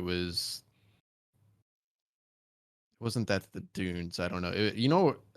Okay, so there's that one level that has the that secret mission where you could get like the free Lego for Yeah, Oh Canyon, yeah, the yeah, Giant yeah, yeah. Obelisk. Canyon. Yeah. Okay, yeah. Do you remember that mini boss that was there that had the anomaly rifts? I hated that guy. Oh, you mean Oh, the shaman? the shaman. Everybody knows Yeah. the shaman, dude. That's a perfect Shaman. example of yeah the fucking wavy balance in the campaign. Yeah. Yeah, the shaman one with the obelisk. I was like, okay, I'm exploring this. This is so good. Like it's the secrets. We're revealing the secrets of the history of these obelisks. And then you get to the last stage of that shaman, and that shaman just wrecks you, dude. It's like it I was. hated I him. never finished it. I honestly never finished it. I So quit and I continued uh, playing through the campaign. I finished it. Once it leveled up to level 50, I went back and killed that bitch like 3 times. We are hour and a half in. I did want to save time for viewer questions, but boss, I know we probably can't get to all 13, but do you have any that you want to pick out, maybe 2 more that we can answer and Sure. discuss? So Yeah. so for this guy that asked, just the question is lower the world tiers. Don't sweat it. Just go more for the attributes and for the mods that you like, so you can kind of make builds that are actually effective. And then keep collecting good gear and then keep upgrading that, and that's gonna solve that. So there's I put that in techno progression as well, a question, because it's about technomancer, and both you and Daddy are like technos, like all the way through basically, since you run speed runs and all that. The question is, I started a new character as a technomancer. My other one is a trickster. I've been having fun playing that as well, but recently got my ass kicked in a side quest involving a logging camp and had to decrease my world tier level in order to beat it, which means I didn't get the best rewards. I just started a new character for Technomancer and I don't know if the skills I'm using are good. I have cryo turret, shrapnel, pain launcher, and blighted rounds at the moment, and no idea if I have the wrong skills up on my armor sucks, but I'm right at the beginning, so I'm assuming I have no choice till the end of the game. I get wrecked easily. So I'm guessing from my take, he's doing it wrong with the cryo turret and shrapnel at the beginning, or the pain launcher, right? That's where his mistake is. He should be maximizing the blighted rounds and uptime of the blighted rounds, because that's going to be his main damage on techno. Am I right? Or Well, I mean, if he Well, wants to have the easiest time, right? Like that's yeah. always the argument. Ultimately, is like if somebody's having a hard time with the game, I'd always recommend them the strongest build, right? right? But Yeah, I'm so just I'll saying, tell like you with right now, techno, Boz, when I went through the campaign on my techno, because I was watching Nick too at the time, right? And he was just blasting on techno. I was like, hey, I need a fucking techno. And literally just copied what abilities he was using. Like, of course, you don't get blighted turret until you're higher level, so just substitute something out for that. But as long as you just have blighted rounds and one ammo regen mod, trick up the sleeve or toxic lead, it doesn't matter, and you have attack AR. Again, for the campaign, I honestly don't think for Technomancer, as long as you have attack AR, you have ammo regen, and you have some firepower mods, you're going to be just fine. If you want to focus solely on blighted rounds, that's what I did. I do not have any experience on running like a cryo turret build or messing around with the pain launcher or anything like that. I strictly just went blighted rounds, maximize one ammo regen mod, and then everything else was just firepower that I could find, and maybe a defensive mod or two. And I just well, ran through the campaign.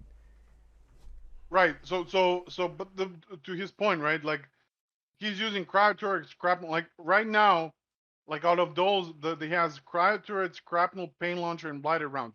He has blighted rounds, so he reached blighted rounds. So for him would be uptime on blighted rounds, which you said would trick up the sleeve, right? Yeah, And trick up then the sleeve or probably toxic lead, whichever he can get in his gear. Because if you're going for blighted rounds, you really don't want to reload, right? And if you're in a position to reload, you can pop spare mag in there. right. So I think from some, like I used a lot of shrapnel with that node on the tree for increased 30% damage. Yeah. So I think for him, maybe doing like shrapnel, blighted rounds, and like cryo turret The or third one something would doesn't really matter. Cry turret, cold matter, snap, right? and, Right. and I Right. think a lot of people actually need to read the skill trees and see what they do too, and because a lot of the game is if you're having trouble in the campaign, it's just better to like slow down and just rethink your entire build and focus more on the class tree and read, like Siler says. God knows I need to. Right. But that's just where the disconnect is, because a lot of people just expect to blow through the campaign in this game, but it's not easy. It's very difficult, especially with Right. the scaling world tiers, right? So the only other option is, and I'll say this to everybody: if you're having trouble with the campaign, if it's your first playthrough, just stick with the world tier difficulty. If you're having a lot of rough time on bosses, whatever, stick it to world tier 1, get past the boss, and then put it back up to dynamically changing. But like I guess going through world tier 1 on the first, like going through the entire campaign world tier 1 on your first run is not going to be the way, because when you reach endgame, expeditions are going to kick you really hard, and you're going to have to go back through the campaign to farm up for expos, because you're just not going to I have the think gear. Yeah, I think the only benefit that the World Tour really gives players in campaign is the fact that each World Tour increases the drop rate and of the loot of the like epics and stuff like that, but it's not necessarily thing. So okay, I'm gonna move to the last question from the community, and then I just wanted to touch up on something with you guys in terms of like uh, um leveling up the characters faster. and finding those perfect attributes, because I think a lot of people don't know that, and I think Yep. it's very useful. But like, here's the question that is really interesting that I picked. It says, "Is Eye of the Storm that difficult? I'm beginning to notice that players are shying away from Eye of the Storm. I've only ever run it twice, come close but no win both times. I join random groups and we're plowing through expeditions without any hassle, putting out great damage, but nobody chooses Eye of the Storm. If I host and choose Eye of the Storm, players leave. I know it's tougher than all of the other expeditions, but isn't that the point? So why are people shying away from it? I'm interested to know what others think." So we've all done plenty of Eyes of the Storm. What's your take on this? Who Math, wants to go? here. Because You, yeah, you go ahead, ran Matt. you Okay. ran Eye of the Storms and on carries and stuff like that. Yep. Like, what is it just because it's impossibly hard? Like, I just want to hear your opinion, because obviously this is true. A lot of people will not run through the EOTS, especially in multiplayer. So I think without the knowledge on how to like properly like work together, the right team chemistry and stuff like that, like Eye of the Storm is very difficult. Like not everybody knows, the pyro for debuff, two people to one obelisk, the techno by himself on one obelisk, and stuff like that. Like I'm sure many people will try like, no debuff at all, bring in 3 devastators, bring in a devastator, a trickster, and a techno or something with without any kind of debuff, and they feel like it's the toughest thing ever. But then they learn, or they join up on a streamer or somebody. They learn that if you have a pyro's debuff and a techno's DPS, like you melt the boss, Dude. it's no issue. Yeah. So Mav, let me ask you this though. Um, so for people that are doing solo, Mm-hmm. like you've done the chair, like what did you end up doing it with? Like, because like a lot of people might actually go in and try to solo it. So what would you say from your perspective was the easy? I mean, I know you tried different classes, but what did you settle on Devastator to complete it? To Go to ahead. get the solo achievement out of the way, I would say that what worked for me best was Devastator because of the survivability, and that I was able to use Moaning Winds to destroy anomaly rifts. Like that was like the very important aspect of that, was being able to just instantly destroy those anomaly rifts before the whole map was like covered in them. And having a Gravely, spamming spamming earthquakes. So how did you deal with the boss though? Like, the boss spawns those reavers. So the whole Mm-hmm. point with when we all run it, the point is to avoid those reavers, right? Like, Yep. not even to show up. A lot of people don't know that. That's why they don't make their builds, I guess, around that. So But and Plato, do you think that for people to successfully do EOTSs, it's more important to know the spawns and like the I dynamic think you of just the gave me an actual? idea for a new YouTube video, honestly, Boz, and I think it's just how to like do Eye of the Storm. Because Yeah. there's a few ways you can go about it, right? But the easiest way is you just need a debuff pyro, and it's not like you need that extensive of a debuff pyro. You can be like half-ass built. You don't even need perfect stats on your gear. Heat waves with burnout, guys. Okay, listen, heat waves with burnout, and even if you don't have thermal bomb with branded, you're gonna be fine. Heat waves with burnout. If you have overheat with 3rd degree and just another techno, I think you guys are going to be just fine. And the third person can be anything you want. But the general thing is just have a pyro with 2 heat waves with the 25% mod. You can have overheat with 3rd degree. That's totally fine. If you have a technomancer or any firepower that can help out, it's not required.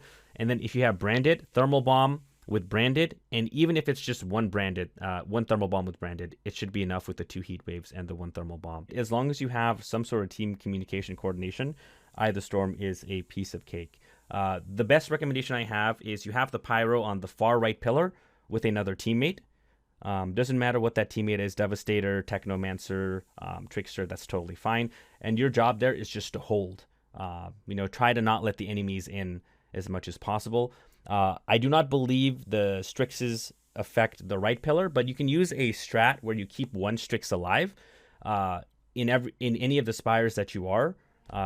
That will not spawn any more like alphas and stuff to come in. So if you want to breeze through Eye of the Storm, try to keep one Strix alive at all times. Not mandatory though. What I do not recommend is having each person go to their own spire, because that, if you're not fully geared for that, like if every person isn't fully geared to handle it, it's gonna be a rough time because you're spawning everything at once. So Pyro and somebody else that wants to join in on the Eye of the Storm to help out can be on that right spire. On the left spire, the closest spire to you, you want a Technomancer on it. And you want a Technomancer that is decently built, right? That can hold their own on that spire. Because here's how Eye of the Storm works when you do it in that capacity. That Techno holds all the alphas that's going to be jumping at him at that time. And all the Strixes that are going to be shooting at him, just keep one alive on that spire. As far as that goes, when somebody is on the far right pillar, the Pyro and whoever's is going to be on the Eye of the Storm, there's going to be one Broodmother that spawns. All the Pyro needs to do at that time is leave the spire, debuff the Broodmother, and then from the Techno, while he's still at the pillar, should be able to instantly destroy the Broodmother even at that range, because the debuffs are just huge. So to conclude this Eye of the Storm thing, and I'm actually looking forward to seeing that YouTube video you're gonna make, Plato, about Eye of the Storm. So here's the thing though.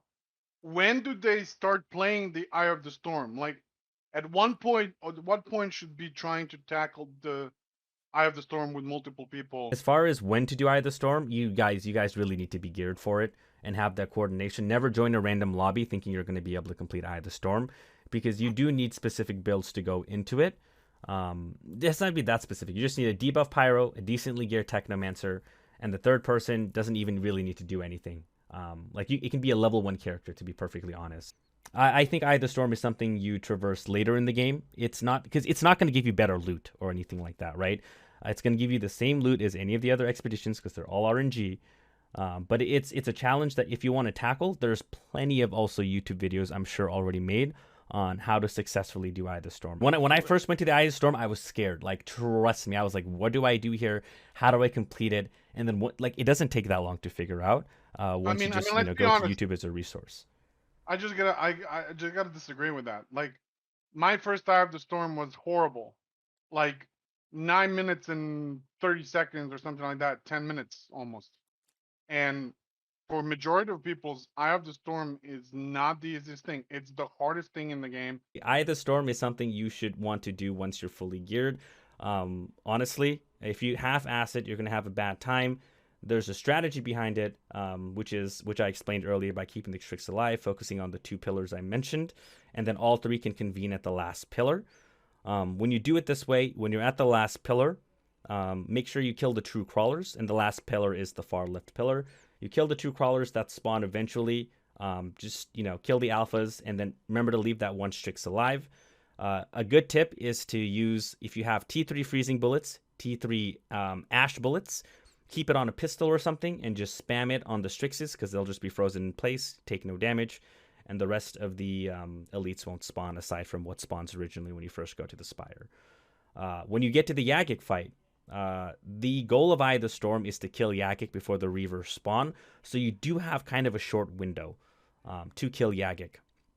I don't know the specifics into it. I think it's like he spawns, and like 10 seconds later, he just spawns the Reavers, or maybe it's a HP gate thing. I've never really experienced it because away, man. It's right away, dude. It's right away. If you don't melt him within like 5 seconds, I mean, he spawns if he gets those anomaly orbs up, and then Reavers come along, that's where people struggle. That's what happened to me the very first time I did the Eye of the Storm. So basically, when you have that Pyro, you literally walk up to Yagic on that Pyro. You can start with Thermal Bomb or Heat Wave. You just cast 2 Heat Waves, and then either 1 or 2 Thermal Bombs, depending if you have the mod that makes Thermal Bomb, have 1 extra charge. And if you have branded, use Thermal Bomb. I would say do not run Eye of the Storm if you are just, starting up, until you have branded 2 Thermal Bombs and 2 Heat Wave. To wrap up the whole Eye of the Storm, I'll make a video about it that can help out. But generally, it's an endgame content that I do not recommend running if you are a new player, especially in random lobbies. That is not going to be a fun time. If you have a group of friends, that is the best way to do it, but do not expect to complete an Eye of the Storm in a random lobby. It's just not going to happen. Solo, duo, or trios. Yeah, Well, in solos, you just have to be I built for it. think from my personal experience, where like with that, I was just I just think, as you said, Plato, I just think people need to be comfortable with wrecking expeditions and getting maxed out gear and having no problem with any of the expeditions before, and understanding synergies between mods and classes and trees and skills. And when they understand that, then they're ready to go into Eye of the Storm, and then they probably find someone on LFG rather than multiplayer. Would you all agree that getting them to all play like through the multiplayer is not really the ideal thing to do for Eye of the Storm? It should probably be LFG or something that's match made that way, as opposed to going through the regular multiplayer. Yeah, just don't go through regular multiplayer for Eye of the Storm. Have a group, and that's basically my best recommendation, is because you got to have coordination there. Cool. Well, yeah, I mean, the ultimate question was why people don't play it. And the simplest answer is, right, the effort put in is not worth the reward. Especially if there's a power imbalance in the team, right? There's a power imbalance. You don't want to throw the carry into a Eye of the Storm alone. He's going to fail miserably, instead of the normal expeditions where the carry will have a higher chance of success. So that's the simplest answer is, Eye of the Storm is just requires a better balance of power in general, just a better, teamwork. So yeah, that's the simplest answer. Yeah, I think it really is about, just experience. And like when I went to the Eye of the Storm for the first time, I didn't even know what to expect. Boy, it was rough, man. It was so rough. Like I literally I was supposed to hold the one of the obelisks. Like it was just super rough. Anyways, let's just move on forward. I just wanted to kind of, as far as me being the guest, I guess one of the things I really think that should be kind of discussed in the podcast is the last thing would be, how do they upgrade their stuff? Because one of the questions that I didn't read, but I'll just read the title. Does any good titanium farm places left? How do people get, like what the Big Daddy mentioned earlier, like just play the game, get the good attributes or whatever. Let's all give them advice how to get the gear, why the epic gear is not necessarily the best thing to look for, rather than going for the green and the blues and stuff like that. I'd like to hear every one of your opinions of how you upgraded your own gears. I know Plato is probably the same way, and go Big Daddy, but I wanted to call you Go Daddy. I guess you're going fast, so but yeah. Yeah, the best way to get gear, and I'm telling you right now, is farm Riptown, guys. Just farm the shit out of Riptown, okay? Make just 5 vendors, characters. yeah, Vendors. in general, yeah. There is a Nick 2 honestly, video every on a 30 Horus minutes- farm too. Every 30 minutes, just take a look at a vendor for a gear you might like. It's not a bad tip. Matt, did you farm your gear from expeditions, or were you hunting the vendors just like with most of us do? I think one of my pieces was from the vendor, but I mainly just obtained everything randomly through expos. That's interesting, though. I mean, does everybody know about the? That's fascinating to me. Like one of the vendors that a lot of people, even today in the game, don't know is. Do you know that what I'm talking about? There's one in the forest, isn't there? Yes. Yeah, there's one in the yes. forest. A lot of people, why I don't go to the vendor in the forest? Because you have to walk too much. I have to walk 2 miles. So honestly, the best answer I have for people that want to farm like the gear sets they need is there's a Nick 2 video on the Horus farm that you can do. Super easy, by the way, and that'll get you a lot of blues. But like Big Daddy said, if you have multiple characters, the better. There is a vendor at Rifttown. He refreshes every 30 minutes for every character, right? And basically you go in, you look at all this green gear, and the beauty of green gear is it'll have the stats you need, presumably, but you can upgrade and choose the T1 mod 1 out of 3, and then upgrade and choose the T2 mod 1 out of 3. And then after that, if you get lucky enough, you'll be able to get at least one of the mods you want, and you can just take out the other one for the other mod you need. So the best way to farm like at least the perfect stats, or at least close to perfect attributes that you need, it's gonna have to be the guy at Rift Town is your best bet for armor. For weapon, I believe there's a vendor in Trench Town, correct? The one that also has greens. He's kind of like Well, in no. That guy in the trench town sells blue most of the time. blues. Okay. Is the guy in the forest that sends greens for the weapons then? Yeah, so the Rift Town is all greens. I mean, trust me, I know this because I've grinded to get all the gear from the game. So Rift Town has blues. The Rift Town has greens. The Trench Town has blues. The Pablo guy or whatever. The Forest guy sometimes has a mix of greens, blues, and epics. And then Bailey usually has like a one or two greens, blues and epics, and then Tiago's Tiago just a rotates clusterfuck, man. every hour and a half. So he's mostly like epics, I think, all the time. So, but the to add just to reaffirm the point that Plato made is like I think what I did for a lot of these like my builds and stuff like that. We do the greens are great because you can custom choose and wait for the attributes you need, and then improving them as Plato highlighted. The blues are also that good because you really don't care you can do it on other characters too, right? Because it doesn't matter even if it's that one mod that's going to come with it. That mod is not necessarily relevant to you, even if it's like a class specific on a different character, for example.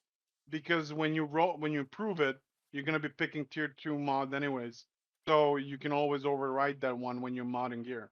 So I think that's one of the number one questions that I also it's fascinating because a lot of people don't know this. Like when I help people on LFGs and stuff like that, they don't really know about this at all. Like they just keep hunting epics, thinking that epics are the best thing in the game aside from legendaries, and the chances of attributes and mods dropping on an epic are, I mean, almost zero. Like for you to find something like that, you have to get Winning the lottery, man. It's harder than getting a yeah, legendary. It's harder than yeah. getting a death shield. Let's be honest.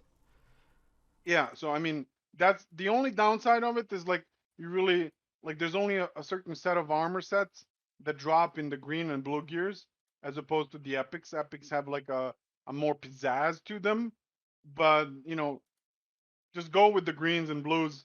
Get the attributes you need, as Big Daddy said in the beginning when we addressed that leveling up stuff. And once you get all that, get the right mods on there. And then once you get that, you can wreck through expos. And then you're going to be getting a lot of epics that you can, you know, you know, fashion, find whatever you like. I know Map still likes that. He still misses that one armor. What was it called, Map?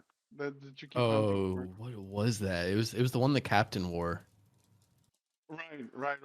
It's like the Vanguard yeah, thing. yeah. No, it's not the Vanguard one. It's the one that's really buffy. It's only the chest piece. It's not part of the armor set. Siler knows. Yeah.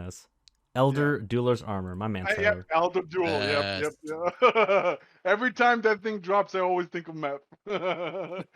But yeah, simply said, guys, farm the old grandpa at Rift Town. Just go to your vendors; they're your best friend. And then if you have the time, just go check out Nick 2's video on the Horus farm, because that'll get you set up. Cool. Yeah, Twix, And, we're actually gonna get to those right now, or right after Boss here in just a second. yeah, I mean, I think we're done. I think it was a great podcast. I think we touched up on, we didn't like bash the game too much. We actually, stuck to the points.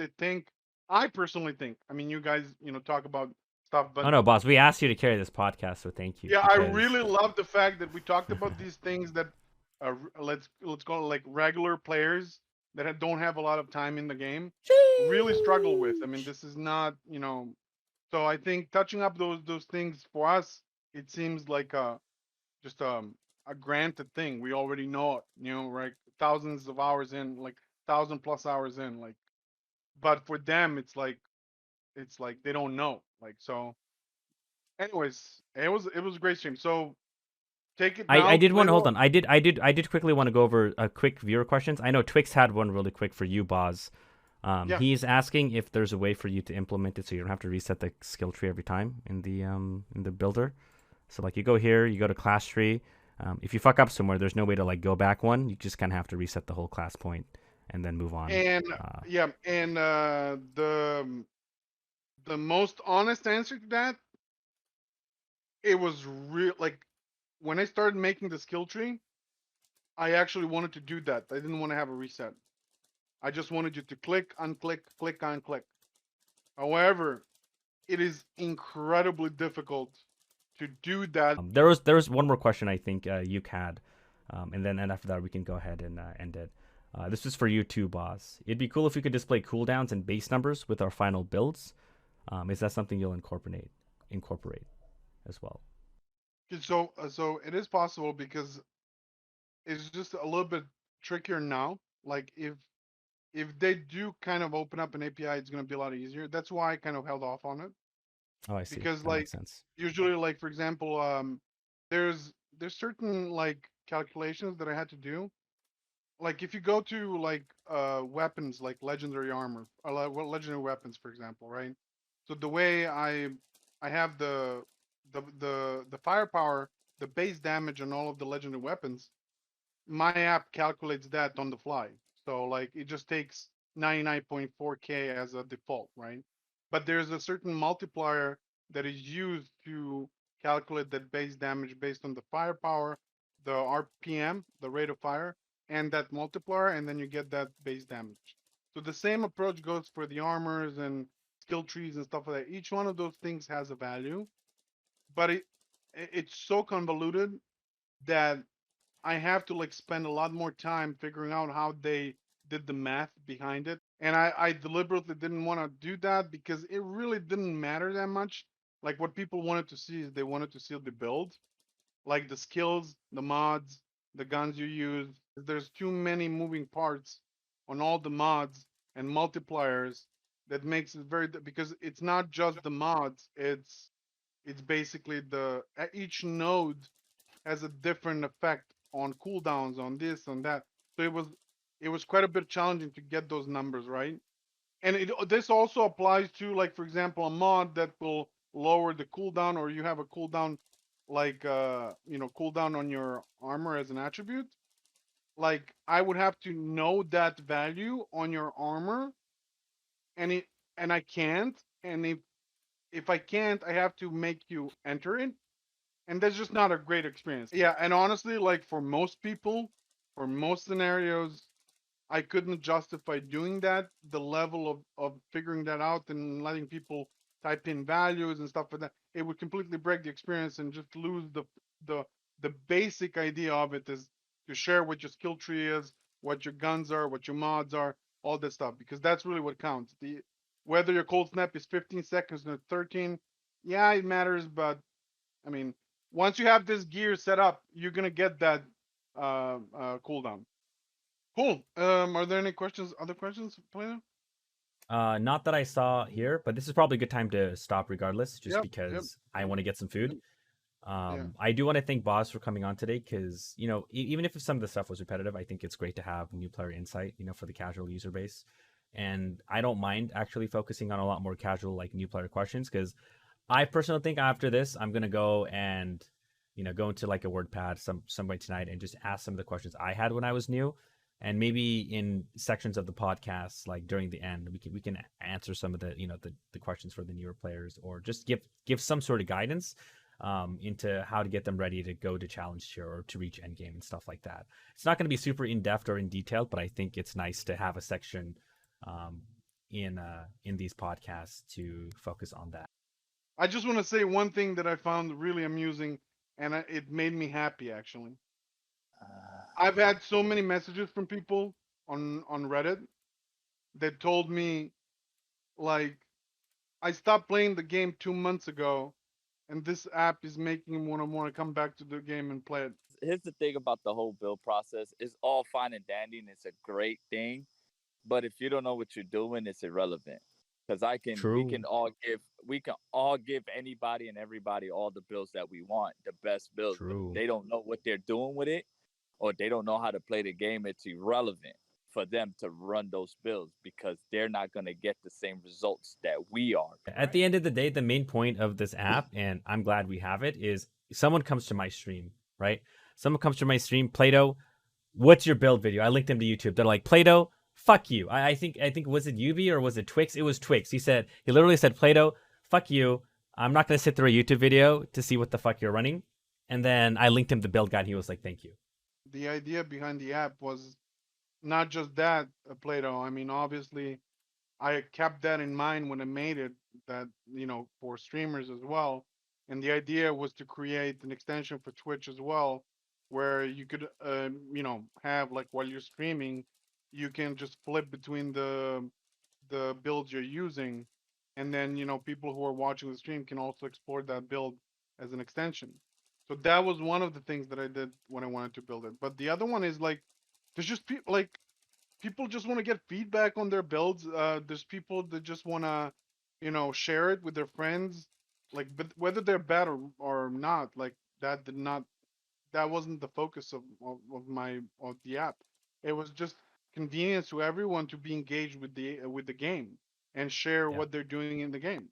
So basically, it's gonna work out because I think that the app is gonna give a lot of people exposure, right? A lot of people is definitely are gonna get recognized for doing certain things differently for the community, like being beneficial. So I think um a lot of the content creators that are more for the community, right? More for people that are like, hey, I don't want meta. Those kind of people or those kind of creators are definitely going to benefit from the app along with everybody else. So I think it's definitely going to give the game a new light, right? But we're talking about the game. I definitely want to come on real quick, and I'm glad you guys did the podcast. So Boss Man will be back next week. A lot of things I haven't been keeping up, but a lot of things kind of didn't go according to plan. But he was off this week. So with that being said, he'll be back on Monday. Hopefully, it's looking like I'll be back on Monday. And if I'm back on Monday, I'll definitely try my best to get as much information as I can over the weekend. So Nice. that way, when I come back on Monday, I can have some good news for you guys. Information about what? Like the last thing that I know that I'm eligible to say is that there's something coming soon. And when I say soon, I'm talking about within, I don't know, the next 2 to 4 weeks. All right. I don't know if Okay. they're gonna say Thanks, something. Capo. I don't know if Juicy. they're gonna put out something. I don't know what's gonna happen, but in the next about 2 to 4 weeks. All right. So Mediocre don't. you know what I'm saying? So I'm just trying to help you guys out, let y'all know, look, they still working on it. They still doing something. Obviously, I've been busy dealing with personal things. And I just wanted to take a quick, I've been trying to take a quick 5-10 minutes, let the community know, like, yo, man, I ain't forgot about y'all. I'm trying my best to work for y'all, but obviously big things are happening that I gotta requires my full attention. Hopefully I'll have some more information for y'all, and then after that I think we'll wait. But the last thing I heard, about 2 to 4 weeks, something should drop. Oh, they should say something. That's what I'm gonna go with. I don't think anything's gonna drop. I'm just gonna say we're gonna get possibly a news that we've been waiting for. And on that good note, I'm gonna let Maffeine go to bed. I'm gonna let Capo go to bed, and I'm gonna get some food. I just want to say thank you everybody for tuning in today. Boss, thank you also for joining in today. And thanks for having like me. Boss also mentioned, I'm gonna also, this is a good time for me to do like, you can also find me on YouTube and on my Discord, !Discord, !Socials. Everything is Play-Doh Bear. Find me there. Maffeine, you can find Maffeine on twitch.com/Maffeine. He also has a YouTube. Go there. Give him all the subs. Should be Maffeine as well. Do not. You can also find Capo in youtube.com/Capo167, Twitch Capo167, Twitter Capo167. You can find Big Daddy, my man, on Twitch/bigdaddyshyt and also on YouTube. I don't know YouTube. Is it Big Daddy Shit or Big Daddy Stuff? Big Daddy. Big Daddy's gone. Boz, where can people find you? Yeah, I am gone, but it's the first one. Yeah, I first mean, one, okay. I really like. I'm Bozzified on Twitch, but I don't stream really that much. I mean, if I do, it's gonna probably be something relating to the app, showing to people, whatever. But like, I'd rather people follow, like, because I'm trying to kind of merge social accounts for the app. So there's Outriders app on Twitter. That's the handle, Outriders app. Gotcha. And then on YouTube, there's YouTube. You gotta search for out. I still don't have the Outriders app, like that custom name channel thing. I guess you have to like have the account for a while or something like that. I can't remember right now, but um, so you can look for like Outriders Outpost on YouTube. So um, I'll be growing that because Outriders Outpost is gonna probably take the best clips that I'll work with Play-Doh, with Maffeine, with Tom, who is also another Outrider streamer. My boy Tom. Thanks for Capo, dropping in earlier, and by the way. Love you. yeah, and so we'll do like a collage of these like videos, introduction videos. We'll call that our Outriders Academy, and then we'll have like something that's gonna be more advanced with the top end builds for people. So the YouTube channel behind the app is gonna be kind of serving that purpose, and then the Twitter is just for the announcements and just about the game in general. So and the app. So